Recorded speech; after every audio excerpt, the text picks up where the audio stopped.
প্রিয় দর্শক, শুভ সন্ধ্যা।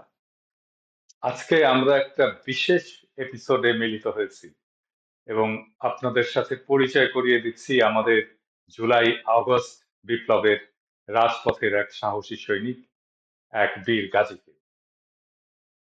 নাম মিয়া মোহাম্মদ কাজল। কাজল, তোমাকে অনেক ধন্যবাদ। তুমি হাসপাতালের বেড থেকে আমাদের এপিসোডে যুক্ত হয়েছো, সেই জন্য তোমাকে অনেক ধন্যবাদ। যারা আপনাকে কাজলকে ধন্যবাদ। চিনতে পারছেন না,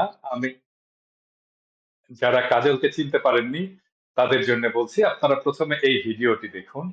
এই ভিডিওটি 5ই অগাস্ট 2024-এর যাত্রাবাড়ির একটা রাস্তায়। তখনও থেমে থেমে সংঘর্ষ চলছে নানা অঞ্চলে। আপনারা দেখুন, একজন যুবক পুলিশের সাথে কথা বলতে এগোচ্ছে, তারপরেই হঠাৎ করে গুলি। এই গুলিটা লাগে মাথায় এবং তারপরে লুটিয়ে পড়ে সেই যুবক। আপনারা এই ভিডিওটি দেখুন।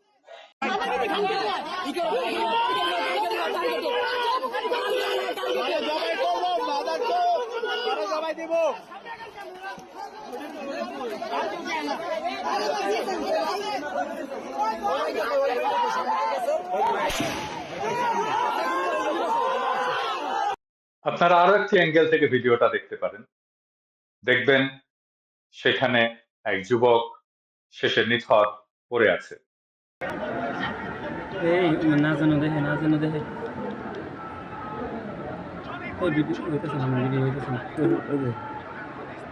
এই যুবকটি আমাদের কাজল। কাজলের মাথায় গুলি লাগে এবং তারপরে দীর্ঘ সময় অচেতন হয়েছিল। প্রথমে তার চিকিৎসা চলে ঢাকায় নিউরো সায়েন্স হসপিটালে, তারপরে সেখান থেকে তাকে পাঠানো হয় থাইল্যান্ডে সরকারি খরচে। এখনো পর্যন্ত কাজল সরকারি খরচে থাইল্যান্ডে চিকিৎসা নিচ্ছে। কাজল ধীরে ধীরে সুস্থ হয়ে উঠছে। সম্ভবত 11ই ডিসেম্বর না কাজল, যখন তুমি কথা বলতে শুরু করো? জি দাদা। আচ্ছা, জি। আমরা কাজলের আরো কয়েকটা পরিচয় দিয়ে নিই। কাজল এই লড়াইয়ের একজন সম্মুখ সারির যোদ্ধা, আহত বীর গাজী হলেও কাজল জাহাঙ্গীরনগর বিশ্ববিদ্যালয়ের ছাত্র ছিল এবং সেখানে সে ছাত্রলীগ করত। ছাত্রলীগ করা অবস্থাতেই তাকে বহিষ্কার করা হয়, অব্যাহতি দেওয়া হয় এবং এই আন্দোলনে কাজল যুক্ত হয়। আরো একটা পরিচয় আছে, কাজলের দেশের বাড়ি গোপালগঞ্জ। গোপালগঞ্জে থেকে ছাত্রলীগ করা একজন ছেলে, সে আন্দোলনে এসে গুলি খেয়ে দীর্ঘ 4 মাস না অজ্ঞান হয়ে পড়েছিল কাজল। 4 মাস অজ্ঞান হয়ে পড়ে থাকে কাজল। আমরা কাজলের কাছ থেকে শুনতে চাই সেই দিনের ঘটনা, 5ই অগাস্ট কি হয়েছিল। দাদা, 1 আগস্ট আমার হচ্ছে বিবাহ বার্ষিকী। তো আমি হচ্ছে আমার ক্যাম্পাস থেকে, আমি ক্যাম্পাসের পাশেই গেরুয়া নামক একটা এলাকায় বাসা ভাড়া করে থাকতাম আমার ওয়াইফকে নিয়ে। এবং 1 আগস্ট আমার বিবাহ বার্ষিকী উপলক্ষে আমি নারায়ণগঞ্জে আমার বড় ভাইয়ের বাসায়, রুবেল হাসানের বাসায় বিবাহ বার্ষিকী উদযাপন করার উপলক্ষে নারায়ণগঞ্জে গেছিলাম 1 আগস্ট। তো ওইখান থেকে দেশের আচ্ছা, পরিস্থিতি তো ওই সময় খুব খারাপ। তো আমার মনে হইলো 4 তারিখে আর কি, 4 তারিখ রাতে আমার মনে হইলো 5 আগস্ট যে Dhaka long march to Dhaka, ওই আন্দোলনে আমার অংশগ্রহণ করা উচিত, এটা আমার মনে হইলো হঠাৎ করে। এবং আমি আমার স্ত্রীকে বললাম যে কালকে আমার যাইতে হবে, এনিহাও আমার যাওয়া লাগবে, দেশের এই পরিস্থিতিতে ঘরে বসে থাকার সুযোগ নাই। তখন আমার স্ত্রী আমাকে নিষেধ করলো না, ও বলল যে ইমানি দায়িত্ব হইলে যাইতে হবে। আমি এখানে গেছিলাম শুধু অন্যায়ের বিরুদ্ধে আমার প্রতিবাদ, একাত্মতা প্রকাশ করার জন্য। এবং আমি বের হয়ে গেলাম সকালবেলা বাসা থেকে নামাজ পড়ে, স্ত্রীর কাছ থেকে দোয়া নিয়ে বের হয়ে গেলাম। তো যাওয়ার সময় আমি যখন রাস্তায় বের হইছে, কোনো ট্রান্সপোর্ট নাই। তারপরে এক ভাইয়ের সাথে কথা হইলো, সে মোটর সাইকেল নিয়ে আসতেছিল। ওইখানে হচ্ছে আর্মি, পুলিশে ব্যারিকেড দিয়ে আটকায় দিছে রাস্তা, কারো যাইতে দিচ্ছে না। তখন ওই মোটরসাইকেলওয়ালা ভাইয়ের সাথে আমার আলাপ হইলো, উনি আমার সাথে কিছুক্ষণ কথা হইলো। পরে বললো যে ভাই চলেন, আমি যাচ্ছি ওইদিকে, আপনারে আমি নিয়ে যাই। পরে ওনার মাধ্যমে আমি ওনার সাথে যাত্রাবাড়ি পর্যন্ত চলে গেলাম। এবং রাস্তায় যখন নামছি আমি, তখন প্রথম দিকে একটু ভয় ভয় লাগতেছিল, সামনে পুলিশ, মানুষ। পরে দেখি কি মানুষের শুধু সমুদ্র, মানুষ আর মানুষ। তখন আমার সাহস অনেক বেড়ে গেল। পরে আমি মানুষের ওই সমুদ্রের সাথে স্রোতের সাথে আগাইতে থাকলাম এবং এক পর্যায়ে আমি কাজলায় পৌঁছাইয়ে দেখলাম যে ওইখানে অনেকগুলো পুলিশ একত্রিত হইছে এবং তারা ছাত্র জনতার উপরে চার্জ করা শুরু করছে। তখন ছাত্র ভাইদের সাথে ওইখানে তো অনেক ছেলেপেলে ছিল, তারা নেতৃত্বের অভাবে এলোমেলো হয়ে যাইতেছিল। তখন আমি ওদের সংগঠিত করা শুরু করলাম যে আমাদের আগাইতে হবে, আমরা যাবো আর কি, গণভবন পর্যন্ত আমরা যাব, শেখ হাসিনার উৎখাত করবো ওইখানে যায়। পরে আমরা আগানো শুরু করলাম, পরে পুলিশ আইসে হঠাৎ করে গুলি করা শুরু করছে মানুষের উপরে। এখন মানুষগুলো আমরা দৌড়াইয়ে গলির ভিতরে ঢুকছি, সে গলির ভিতরে যায় গুলি করে, থামে না, গুলি করতেই আছে। পরে আমি মাথায় পতাকা, বাংলাদেশের লাল সবুজ পতাকা বাইন্ধে আমি রাস্তায় নাইমা হাত উঁচু করছি পুলিশের দিকে এবং দেখলাম যে আমার সাথে ওইখানে কোন একটা কনস্টেবল, সে আই কন্টাক্ট করছে, তার সাথে আমার আলাপ হচ্ছিল যে ভাই, শেখ হাসিনা তো মনে হয় ওদিক দিয়ে পালাই চলে গেছে, আপনারা আমাদের গুলি করতেছেন কেন? আমরা তো আসছি শুধু গণভবনে যাওয়ার জন্য, আমরা তো এখানে কিছু করতেছি না, গুলি করতেছেন কেন? এই কথা বলতে বলতে দেখলাম যে আমারে শুট করে দিছে। আমি হঠাৎ করে মাথায় গুলি লেগে গেছে, আমি পড়ে গেলাম। তারপরে এক দফার উপরে আমি লুটায় পড়ছিলাম। আমার এক দফা ছিল শেখ হাসিনার পতন এবং তার বিচার। ইনশাল্লাহ আমি সেই এক দফায় এখনো আছি এবং আমি বিশ্বাস করি শেখ হাসিনার বিচার বাংলা মাটিতে ইনশাল্লাহ হবে। এরপরে আমারে ওইখান থেকে ছাত্র জনতাই উদ্ধার করছে। তারা আমারে একটা ভ্যানে করে, রিক্সায় করে নিয়ে ওইখানে একটা স্থানীয় হসপিটালে নিয়ে গেছে। পরে ওইখান থেকে আমার হসপিটালের এক স্টাফ আমার এলাকায়, আমার আইডি কার্ড ছিল, ওই আইডি কার্ডের মাধ্যমে আমার আব্বারে চিনতে পারছে। সে সে আমার আব্বাকে জানাইছে, আমার আব্বা আমার বড় ভাইকে জানাইছে, রুবেল হাসান। তো উনি আর আমার ছোট ভাই সজল হাসান, এরা দুইজন এরপরে হসপিটালে আসছে, কামরাঙ্গীরচর মনে হয়, মাতইল হসপিটালে। এরপরে ওরা এসে আমারে ওই হসপিটালে পাইছে। ওইখানে আমার প্রথম অপারেশন হয় পরের দিন সকালে। তারপরে ওইখানে আমি খুব খারাপ অবস্থায় ছিলাম, আমার মাথার মগজের কিছু অংশ বের হয়ে গেছিল গুলি লেগে। আচ্ছা। এরপরে তো পিনাকি দাদা আমার খোঁজ খবর রাখছে আমার ভাইয়ের মাধ্যমে, এবং পিনাকি দাদার মাধ্যমেই প্রথম আমার বিদেশে পাঠানোর ব্যাপারে আলাপ ওঠে এবং এরপরে নাহিদ ভাই এবং স্বাস্থ্য উপদেষ্টা এনাদের হস্তক্ষেপে আমাকে ইমার্জেন্সি এয়ার অ্যাম্বুলেন্সের মাধ্যমে থাইল্যান্ডে পাঠানো হয় এবং আল্লাহর রহমতে এখন আমি বেশ ভালো আছি। আচ্ছা, তোমার যখন গুলিটা লাগলো সেই সময়কার কথা বলো। তোমার কি মনে আছে কিভাবে গুলি লাগলো? জি দাদা, টের মনে পাও? আছে, বুঝতে মনে আছে পেরেছিলে দাদা। গুলি লাগছে? জি, ওই আমি তো কথা বুঝতে বলতেছিলাম পারছিলা পুলিশের গুলি সাথে যে, লাগছে? জি, জি। আমি কথা বলতেছিলাম পুলিশের সাথে যে, "আপনারা কেন গুলি করতেছেন? শেখ হাসিনা তো পালাই চলে যাচ্ছে দেশেতে। আপনারা কেন গুলি করতেছেন?" ওই কথা বলা অবস্থায় আমার হুম। শুট করে আমারে। আমার মনে হয়েছিল যে বাংলাদেশী কোনো পুলিশ ভাই তার সন্তানদের উপরে এইভাবে গুলি করতে পারে না। ঐদিন আমার মনে হয়েছে যে ওইখানে পার্শ্ববর্তী ভারতীয় লোক, প্রশাসনের লোক ছিল এবং তারাই সম্ভবত গুলিটা করছে।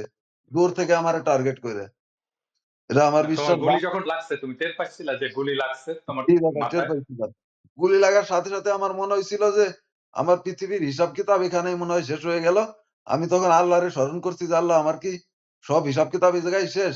আমার তো অনেক কাজ করার ইচ্ছা ছিল দুনিয়ায়। তো আমার কি এই জায়গায় দুনিয়ার জীবন শেষ হয়ে গেল? আমি তো বাঁচতে চাই আল্লাহ। এই কথা বইলা পরে আমি সেন্সলেস হয়ে গেছি, আর কিছু মনে নাই দাদা আমার। মানে গুলি লাগছে তখন তুমি টের পাইছো যে মাথায় কিছু লাগছে? জি, জি, গুলি লাগা টের পাইছি আমি। আমার মাথা অন্ধকার হয়ে গেছে, চোখ। আমি পড়ে গেছি, এক দফার উপরে আচ্ছা। পড়ে গেছিলাম। হ্যাঁ, আর আমরা তো ভিডিওতে দেখছি। তোমার গুলির জায়গাটা কি একটু দর্শকদের দেখাতে পারবে এখন কি অবস্থা ওখানে এই তোমার যে মাথায়? এইখান দিয়ে লাইগা দাদা, এই সামনে পিছন দিয়ে বের হয়ে গেছে। এই যে এখানে। তোমার মাথার যে গুলির জায়গাটা ওইটা, হ্যাঁ, ওইটা এখন কি অবস্থা? এবং আমার আরেকটু মাথার নিচু করলে মগজ দেখতে। রাস্তায় লুটায় পড়ছিল, মাথার মগজ। তো তোমার যখন জ্ঞান ফিরলো সেই সময়কার কথাটা বলো, কিভাবে জ্ঞান ফিরলো? আমার প্রথম জ্ঞান ফিরে কয় তারিখে? 11ই ডিসেম্বর। গুলি লাগার হুম। পরে এর 10-15 দিন পরে আমার জ্ঞান ফিরে প্রথম। এবং জ্ঞান ফিরে দাদা কিভাবে? আচ্ছা। আমার স্ত্রী হসপিটালে যায় আমার পাশে বসে আমাকে বলতেছিল, কাজল, তুমি যদি সুস্থ না হও, আমার মা আমি দর্শকদের উদ্দেশ্যে বলতেছি, আমার মা হচ্ছে শারীরিক ভাবে মানসিক ভাবে একটু অসুস্থ দাদা। আমি ছোটবেলা থেকে জন্মের পর থেকে দেখছি আমার মা অসুস্থ। তো আমার মার সেবা করার আমার খুব ইচ্ছা ছিল আর কি। তো আমার স্ত্রী আমাকে বলতেছিল, তুমি যদি সুস্থ না হও মারে কে দেখবে? এই কথা শোনার পরে আমার প্রথম ব্রেন কাজ করে, আমি কান্নাকাটি শুরু করি এবং ওই সময় আমার প্রথম জ্ঞান ফিরলো দাদা। এরপরে তো বিদেশে আসার পরে এখানে আইসো বেশ কয়েকবার ইনফেকশন হয়েছে, আমি আইসিইউতে শিফট করা হয়েছে। এখানে আসার পরেও ডাক্তাররা পজিটিভ কিছু বলে নাই, তারা হতাশ ছিল, তারা বলছিল যে সম্ভাবনা খুবই কম। কিন্তু তারপর থেকে আল্লাহর রহমতে আমার ইমপ্রুভমেন্ট বেশ ভালো এবং এখন আমি বেশ ভালো আছি। লেফট সাইডটা অবশ হয়ে আছে আর কি এখনো। আচ্ছা, ফিজিওথেরাপি চলতেছে এখন তোমার? জি জি আচ্ছা, তুমি তুমি একটু আমাদেরকে বলো যে আহ, এই যে ছাত্রলীগ করতে, তুমি ছাত্রলীগ করার গোপালগঞ্জের ছেলে, জি কিভাবে এই আন্দোলনের সাথে যুক্ত হলে, কেন এই আন্দোলনের সাথে যুক্ত হলে? দাদা, আমার বাসা হচ্ছে গোপালগঞ্জে। আমি ছোটবেলা থেকেই আমাদের গোপালগঞ্জে তো জন্মের পর থেকেই সবাই জয় বাংলা, শেখ হাসিনা, বঙ্গবন্ধু এইগুলো নিয়ে দেখে দেখে বড় হয়। তো এরা হচ্ছে সত্য মিথ্যা ন্যায় অন্যায় বাছ বিচার করার সুযোগ খুব কম পায়, যেটা আমার ব্যক্তিগত অভিজ্ঞতা থেকে আমি বলতেছি। তো আমিও ওই একইভাবে হুম। বড় হয়েছি, বঙ্গবন্ধুরে দেখে, শেখ হাসিনারে দেখে। আমি যখন প্রাইমারি স্কুলে পড়ি তখন আমার বন্ধু বান্ধব নায়ক নায়িকা খেলোয়াড়দের ছবি কিনতো, আমি ওই সময় বঙ্গবন্ধুর ছবি কিনছি, কিনে আমি ক্লাসে গেছি। আমার শিক্ষকরা আমার দেখে বাহবা দিছে, বলছে যে তুমি বড় কিছু হবা। আমি তখন প্রাইমারি স্কুলে পড়ি, ছবি কিনছি বঙ্গবন্ধুর। তো আমি ওইভাবেই বড় হয়েছি। আমারও ওইরকম সুযোগ ছিল না সত্য মিথ্যা ন্যায় অন্যায় বাছ বিচার করার, যেটা আমি পরবর্তীতে বিশ্ববিদ্যালয়ে ভর্তি হওয়ার পরে সুযোগটা পাইছি। আমার জ্ঞান প্রসারিত হয়েছে এবং আমি সত্য মিথ্যা ন্যায় অন্যায় বাছ বিচার করার সুযোগ পাইছি। তো ওই যখন প্রথম কোটা সংস্কার আন্দোলন হয়, একদম ফার্স্ট টাইম, ওই সময়ও দাদা আমি ছাত্রলীগের সাথে খুব ভালোভাবে কানেক্টেড।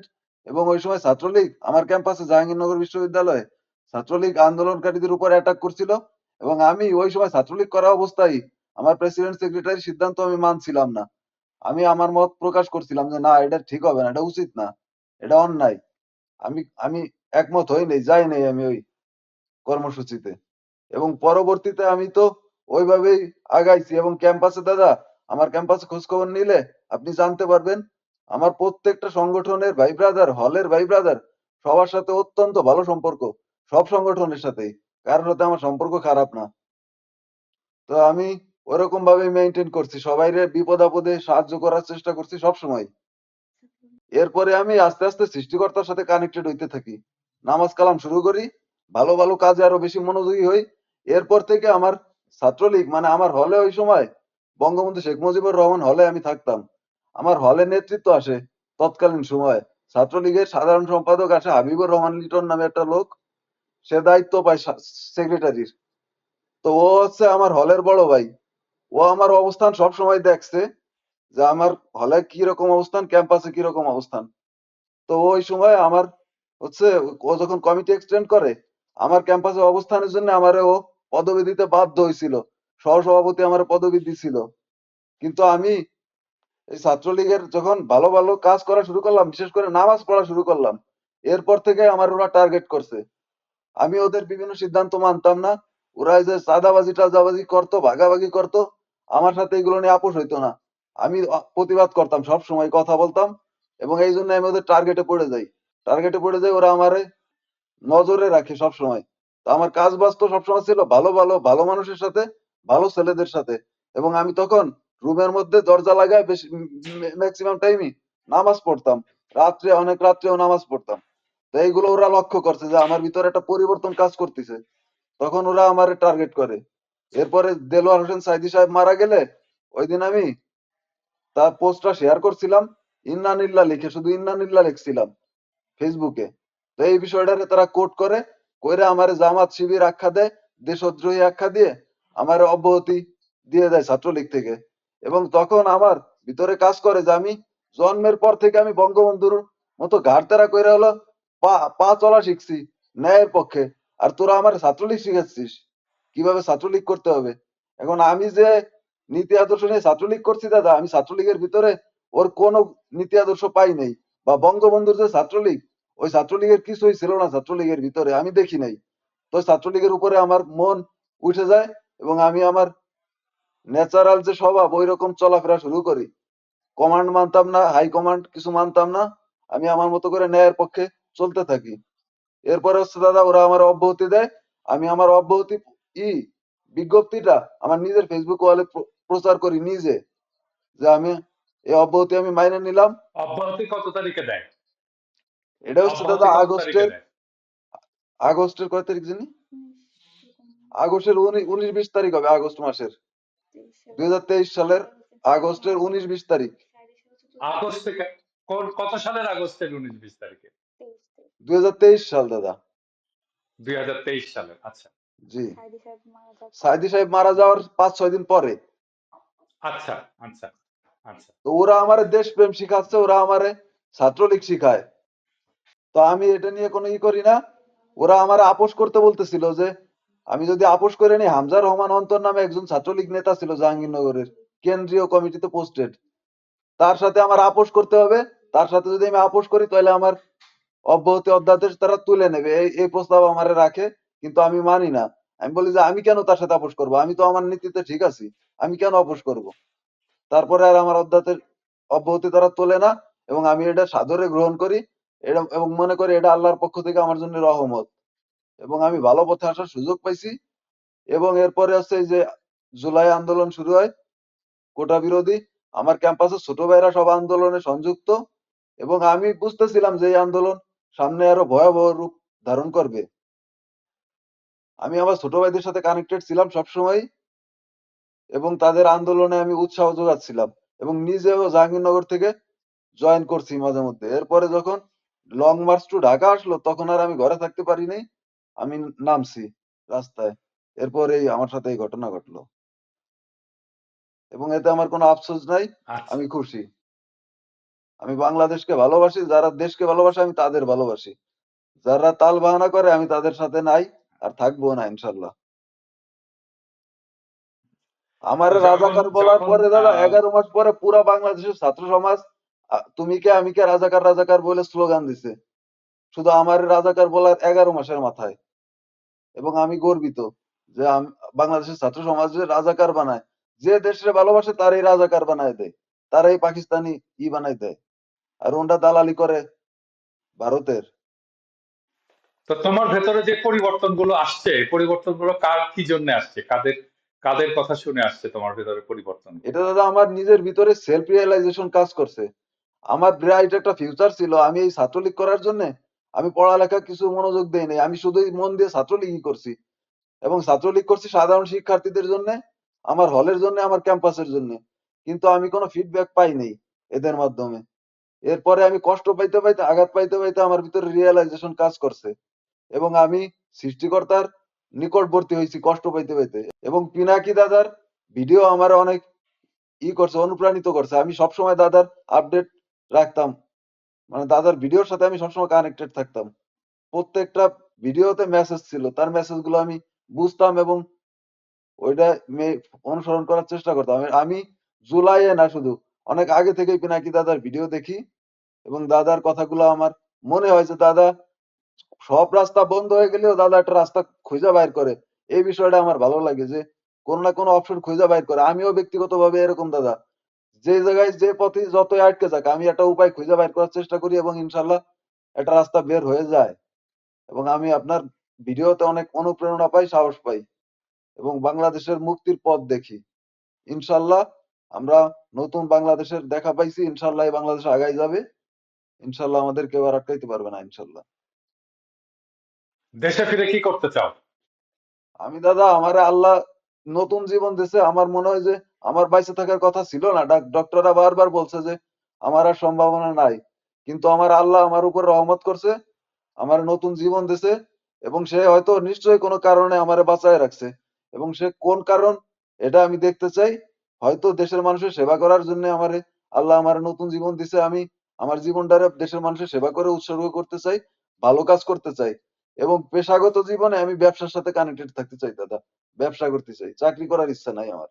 আচ্ছা, আমার তো মনে আছে, ধরো যখন তোমাকে আইসিইউ নিয়ে যাওয়া হচ্ছে, অবস্থা খারাপ হয়ে যাচ্ছে, আবার সার্জারি হচ্ছে, তোমার ভাই রুবেল, হ্যাঁ, জি সে ফোন করে বলতেছে যে ভাইকে নিয়ে যাওয়া হয়েছে। তারপর তোমার মাথার যে খুলির যে হাড়টা, ওইটা তো সাভারে রাখা হয়েছিল না? জি দাদা। সাভারে রাখা হয়েছিল একটা বিশেষ ব্যবস্থায়, ওটা আবার নিয়ে আসতে হইতো। জি হ্যাঁ, জি আবার অপারেশনের সময় নিয়ে আসতে হইতো, আবার নিয়ে যাওয়া লাগতো। হ্যাঁ, একদিনের কথা মনে আছে আমার, যে তোমার ভাই খুবই কান্নাকাটি করতেছিল রুবেল, যে ওর অবস্থাটা খুব খারাপ হয়ে গেছে, ওকে তো নিয়ে যাওয়া হয়েছে আইসিইউ, এবং ডাক্তাররা বলতেছে অবস্থা খুবই ক্রিটিক্যাল, খুবই খারাপ। এবং আমার ডাক্তারদের সাথেও আলাপ টালাপ হয়েছে, এবং ডাক্তারদের কিন্তু আশা ছিল না যে আসলে তুমি জি আবার দাদা। ফিরে আসতে পারবা, এরকম আশা কিন্তু ওনারা করতে পারেননি তোমার যে অবস্থা ছিল। জি দাদা। বিশেষ করে তোমার খুলির কিছু অংশ, যে মগজের কিছু অংশ যে বের হয়ে যাওয়া, তোমার কি স্মৃতিশক্তি সব ঠিক আছে, মানে মনে জি করতে দাদা, পারো আমার সবকিছু, মনে হয় কি দাদা, কোনো আমার কিছু? ব্রেন আগের থেকে আরো শার্প হয়েছে। আমার অনেক পুরনো স্মৃতি আরো তাই নাকি? সুন্দরভাবে মনে পড়ে। এমন হতে পারতো যে ওই গুলিটা এমন ভাবে লাগলো যে আমরা তোমাকে গাজীর খাতা না না দেখে শহীদের খাতায় দেখলাম, এরকম হতে পারতো। তুমি অজ্ঞান ছিলে, এবং খোদা তাআলার অসীম কৃপা যে তোমাকে আমাদের মাঝে ফিরিয়ে দিয়েছে, এবং তুমি আবার আর একটা কর্মক্ষম জীবন যাপন করতে পারবে। তারপরও দেশবাসীর উদ্দেশ্যে কি বলতে চাও? একদম মৃত্যুর মুখ থেকে তুমি ফেরত আসছো, এখন তুমি কি বলতে চাও এই অবস্থা থেকে? দেশবাসীর উদ্দেশ্যে আমার কথা দাদা একটাই, আমরা যার যার অবস্থান থেকে, যার যার যে অবস্থানে যে আছি, সেইখান থেকেই জানি যোগ্য মানুষটার হাতে দায়িত্ব তুলে দেওয়ার চেষ্টা করি এবং সচেতন থাকি যে অযোগ্য লোকজন যেন আমাদের নেতৃত্ব দিতে না পারে। কারণ অযোগ্য মানুষ নেতৃত্ব দিলে তারা ক্ষমতা পাইলে ক্ষমতা আঁকড়ায় ধরতে চায় এবং তারা ক্ষমতা আঁকড়ায় রাখার জন্য যে কোনো কিছু করার জন্য প্রস্তুত থাকে। এতে সাধারণ মানুষের অধিকারের আদায় হয় না এবং সমাজের ক্ষতি হয়। তো আপনারা সবাই চেষ্টা করবেন, আপনারা যে পরিসরেই আছেন, যে যে অবস্থানে আছেন, সেই অবস্থান থেকেই যোগ্য মানুষটারে খুঁজে বের করার চেষ্টা করবেন। যে যে জায়গার যোগ্য তারে সেই জায়গাটা দেওয়ার চেষ্টা করবেন। যোগ্য মানুষ যোগ্য স্থানে থাকলে ইনশাল্লাহ আমাদের দেশ আগায় যাবে, আমাদের সমাজ আগায় যাবে। এবং স্বৈরাচার শেখ হাসিনার বিচারের ব্যাপারটা আপনারা একটু সবাই কনসার্নে রাখবেন। জুলাই কোনো ব্যক্তির বা গোষ্ঠীর না, জুলাই সবার, সব মানুষের মনের আবেগ অনুভূতি গণ অভ্যুত্থানের রূপ নিচ্ছে এবং স্বৈরাচারের পরাজয় হয়েছে। সবাই জুলাইটারে ওইভাবে ধারণ করে আমরা জুলাইয়ের স্পিড নিয়ে আগায় যাব, এই প্রত্যাশা আমার সবার কাছে।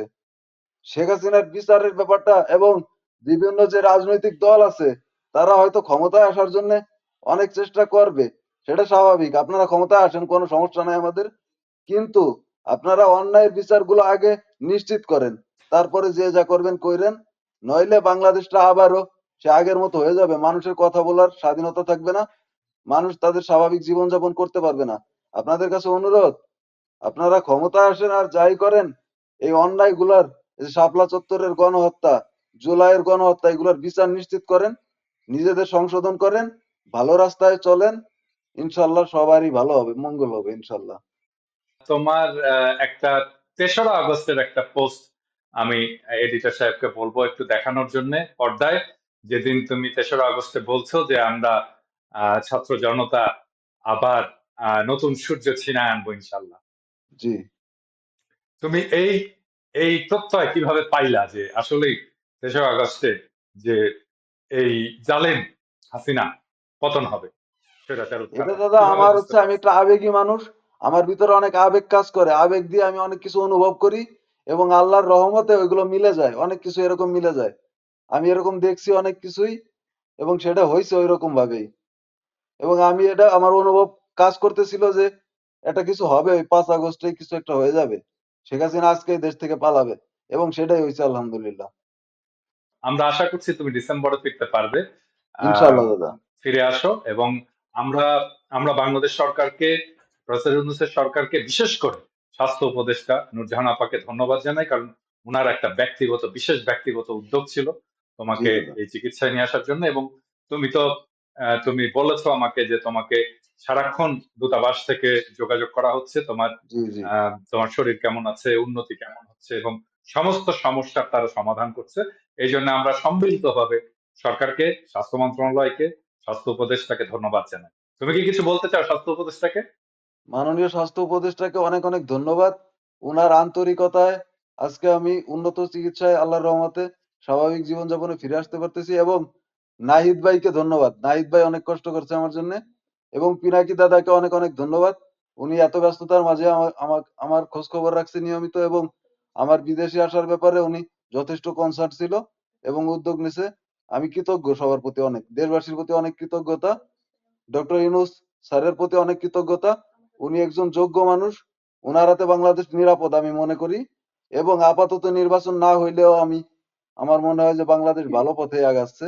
নির্বাচন কিছুদিন পরে হোক, ডক্টর ইউনূস বাংলাদেশটারে আরেকটু স্টেবল করুক, আমার মনে হয় ওনার হাতে বাংলাদেশ নিরাপদ এই মুহূর্তে। তাহলে তোমাকে অনেক ধন্যবাদ, এখন রেস্ট নাও, ভালো থেকো, জি ভালোভাবে দাদা। ফিরে আসো।